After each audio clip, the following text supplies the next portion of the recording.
Сайн байцгаана уу хүүхдүүдээ? Одоо бүгдээрээ бүжгийн ертөнцөөр аялцгаая. Дүрс бичлэгээ үзээд Монгол ардын бүжиглэх урлагийн ямар төрөл болохыг ажиглаарай.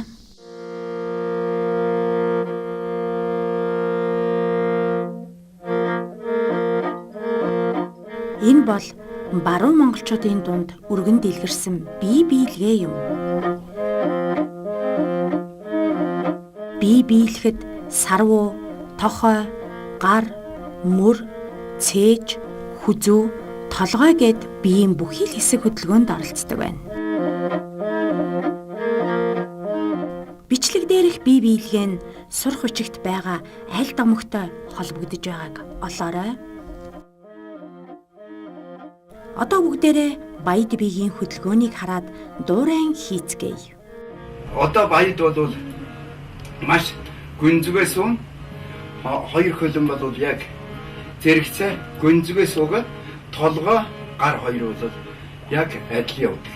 Эхлээд тойсон суухтаа бол элхэндик хийн.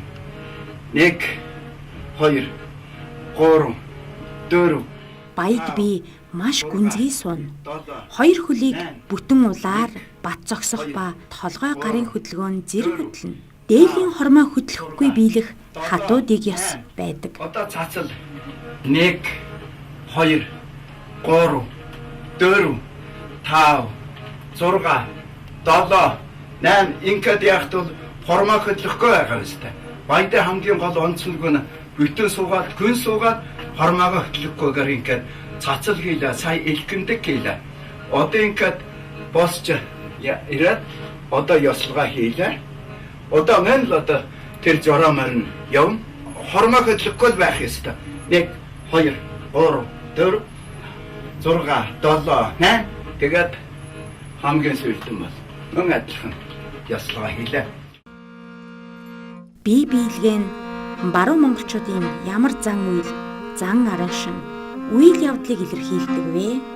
Тоглоом наадгай, шагаан нислах, үйл урлах, зоолгох, цайлах, тариа будаа тарьж боловсруулж буй үг яриаг илэрхийлсэн байдаг.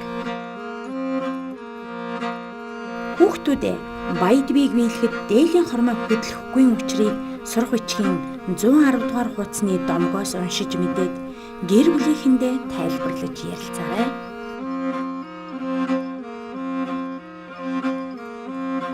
Бүжгийн ертөнцөөр хамтдаа илсэн хүүхдүүдтэй баярлалаа.